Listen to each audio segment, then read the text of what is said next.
US handang maglabas ng mga fighter jets, tangke at mga missile para pulbusin na ang Russia. Bilyong-bilyong pera bigay tulong para sa Ukraine. Sa gitna ng lumalalang digmaan sa pagitan ng Ukraine at Russia, muling nagpakawala ng isang matindi at pasabog na anunsyo ang Estados Unidos na hindi lamang ikinabigla ni Vladimir Putin, kundi nagbigay rin ng panibagong sigla sa pakikibaka ng Ukraine.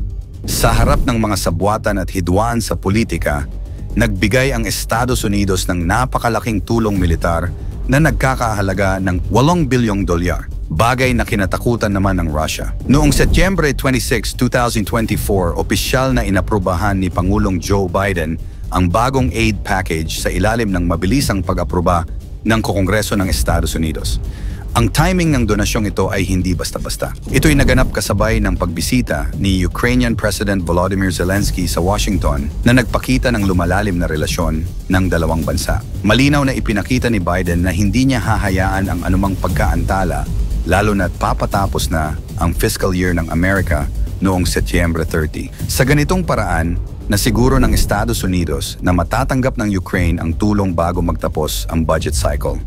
Sa $8 bilyong package, 5.5 billion ang agad na nailaan mula sa kasalukuyang budget habang ang natitirang 2.5 billion ay gagamitin upang bumili ng mga makabagong armas mula sa mga pribadong kumpanya. Malinaw na mensahe ng Amerika na hindi sila aatras kailanman para tulungan ang Ukraine.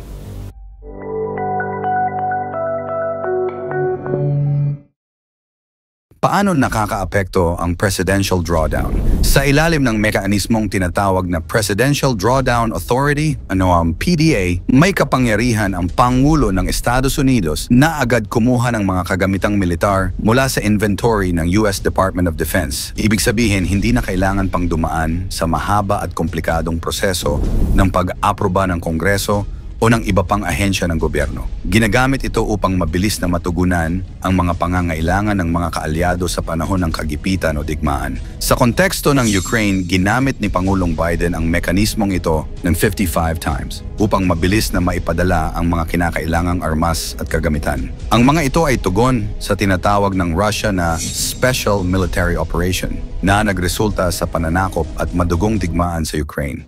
Sa ganitong paraan, nasisiguro ng administrasyon ng Amerika na napapanahon ang suporta nila sa Ukraine sa kabila ng mga limitasyon sa normal na procurement processes. Ang $8 bilyong na donasyon ay tila huling pahabol ni Biden bago matapos ang kanyang termino sa Enero 2025. Ito rin ang huling pagkakataon na magagamit niya ang drawdown powers na ito. At buti na lamang ang tulong na ito ay hindi maaapektuhan ng papalit na administrasyon na kasalukuyang pinangungunahan ng Republican President-elect Donald Trump. Ito ay isang pag-iingat upang masigurong walang pagkaantala sa suporta ng Amerika sa Ukraine. Matinding mensahe para kay Putin.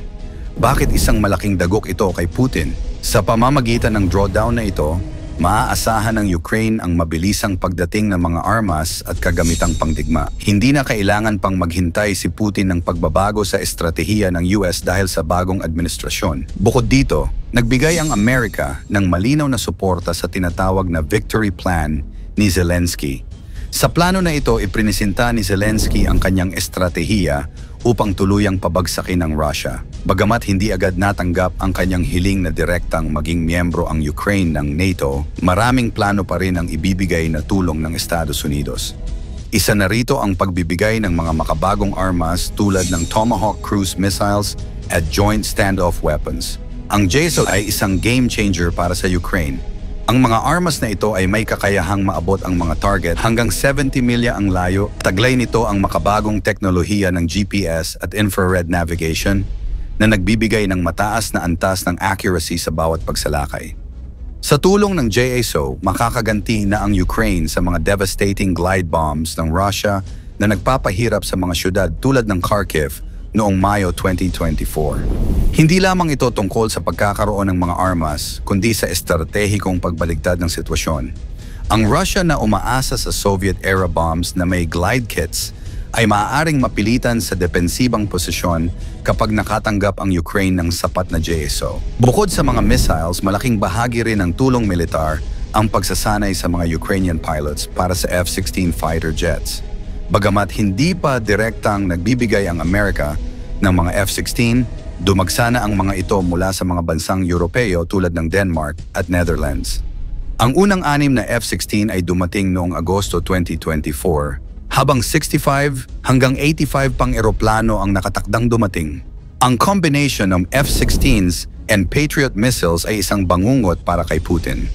Ang Patriot system, na kilala bilang backbone ng anti-air defense ng Amerika, ay muling pinatibay ang kakayahan ng Ukraine laban sa mga drone, missile, at bombers ng Russia. Sa isang operasyon noong Hunyo 2024, ginamit ng Ukraine ang kanilang Patriot battery upang pabagsakin ang isang Russian A-50 spy plane, isang makasaysayang tagumpay sa digmaang ito.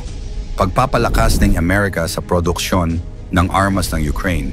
Hindi lamang sa aktwal na mga armas nakatuon ang tulong ng Amerika, kundi pati na rin sa pagpapalakas ng kakayahan ng Ukraine na gumawa ng sarili nilang mga armas. Ang 2.5 billion na bahagi ng USAI ay nakalaan upang suportahan ang lokal na produksyon ng mga armas sa Ukraine. Sa pamamagitan nito, nagiging mas independent na ang Ukraine sa kanilang pangangailangan sa armas. Bukod dito, kasama sa layunin ng programa ang pagpapalakas ng infrastruktura ng defense industry ng Ukraine, kabilang ang pag-upgrade sa mga pabrika at teknolohiya para sa mas epektibong produksyon. Ang suporta ay magbibigay daan din sa Ukraine na makapagsagawa ng mas mataas na antas ng pagsasanay para sa kanilang mga manggagawa at sundalo upang magamit ang mga bagong armas ng mas mahusay. Habang tumitindi ang tensyon sa rehiyon, ang tulong na ito ay nagiging mahalaga upang maitaguyod ang matagalang kakayahan ng Ukraine sa pagsuporta sa sarili nitong seguridad. Ang hakbang na ito ay nagpapakita ng malalim na pakikiisa ng Amerika sa layunin ng Ukraine na mapanatili ang kalayaan nito laban sa mga panlabas na banta. Bagamat nagbigay ng malalakas na armas at suporta ang Amerika, nananatili ang tanong, hanggang kailan magtatagal ang digmaan? Sa panig ni Zelensky, ang bawat donasyon ay hakbang tungo sa tagumpay. Sa kabila ng mga tensyon sa politika, malinaw na ang layunin ng Amerika ay tiyakin na ang Ukraine ay may sapat na kakayahan upang lumaban at manalo. Para kay Putin ay isang malinaw na babala. Hindi natitinag ang Amerika sa kanilang layuning suportahan ang Ukraine. Sa bawat bagong armas at estratehiya, tila lalong nagiging mahirap ang kalagayan ng Russia sa digmaang ito. Ang digmaan sa pagitan ng Ukraine at Russia ay higit pa sa isang labanan ng mga bansa. Isa itong patunay ng pagkakaisa ng mga demokratikong bansa laban sa agresyon. Habang lumalaban ang Ukraine sa harap ng hirap at sakripisyo, naroon ang Estados Unidos upang magbigay ng panibagong lakas at pag-asa. Ngunit sapat na nga ba ang tulong na ito upang masiguro ang agarang tagumpay ng Ukraine sa gitna ng mas lumalakas na Russia? Ikomento mo naman ito sa ibaba. Huwag kalimutang i-like at i-share. Maraming salamat at God bless.